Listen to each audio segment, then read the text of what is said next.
অন্তর্বর্তী সরকারের প্রধান উপদেষ্টা ডক্টর মোহাম্মদ ইউনূসের সাথে বৈঠক করেছেন ইন্টারন্যাশনাল চেম্বার অব কমার্সের নেতারা। ব্যবসায়ীদের এই প্রতিনিধি দলের নেতৃত্ব দেন আইসিসিবি সভাপতি মাহবুবুর রহমান। ব্যবসায়ীরা জানান, অন্তর্বর্তী সরকারের উপর তাদের পূর্ণ সমর্থন রয়েছে।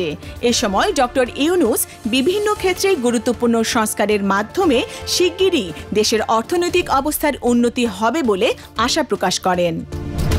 অন্তর্বর্তী সরকারের স্বরাষ্ট্র উপদেষ্টা লেফটেন্যান্ট জেনারেল অবসরপ্রাপ্ত মোহাম্মদ জাহাঙ্গীর আলম চৌধুরী সাম্প্রতিক গণ অভ্যুত্থানে আহত ছাত্র জনতাকে দেখতে রাজধানীর পঙ্গু হাসপাতাল এবং জাতীয় চক্ষু বিজ্ঞান ইনস্টিটিউট পরিদর্শন করেছেন।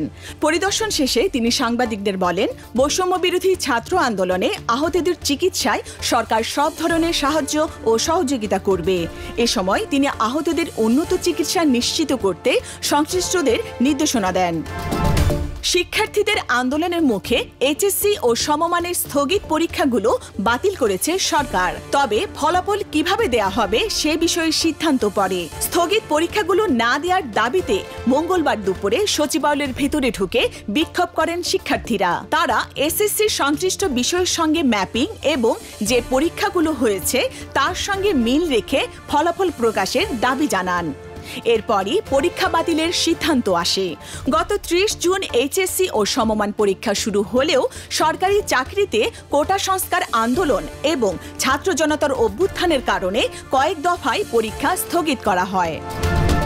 ২০০৯ থেকে ২০২৪ সাল পর্যন্ত আওয়ামী লীগের মন্ত্রী, প্রতিমন্ত্রী ও সংসদ সদস্য থাকা ৪১ জনের বিরুদ্ধে দুর্নীতির অভিযোগ তদন্ত শুরুর সিদ্ধান্ত নিয়েছে দুর্নীতি দমন কমিশন। তাদের মধ্যে রয়েছে সাবেক আইনমন্ত্রী আনিসুল হক, সাবেক পররাষ্ট্রমন্ত্রী হাসান মাহমুদ, সাবেক শিক্ষামন্ত্রী মহিবুল হাসান চৌধুরী। ট্রান্সপারেন্সি ইন্টারন্যাশনাল বাংলাদেশ টিআইবির গবেষণার উপর ভিত্তি করে একটি জাতীয় দৈনিকে প্রকাশিত খবরের উদ্ধৃতি দিয়ে সুপ্রিম কোর্টের একজন আইনজীবী ওই ৪১ জনের অবৈধ সম্পদ অর্জনের অভিযোগের তদন্ত চেয়ে আবেদন করেছিলেন।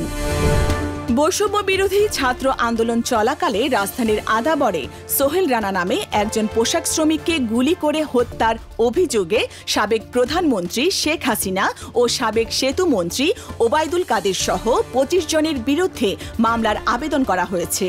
মঙ্গলবার নিহত সোহেলের ভাই ঢাকার অতিরিক্ত চিফ মেট্রোপলিটন ম্যাজিস্ট্রেট আদালতে মামলার আবেদন করেন। সংযুক্ত আরব আমিরাত ভিত্তিক কোম্পানি বেলহাসা ইঞ্জিনিয়ারিং অ্যান্ড কনস্ট্রাকশনের ৬০০ কোটি টাকা আত্মসাৎ করেও বহাল তবিয়তে আছেন ওরিয়ন গ্রুপের মালিক ওবায়দুল করিম। একটি জাতীয় দৈনিকের খবরেও বলা হয়েছে, প্রতারণা ও জালিয়াতির মাধ্যমে যৌথ মালিকানার কোম্পানি হাইজ্যাক করা হয়। এ নিয়ে মামলাও করে বেলহাসা।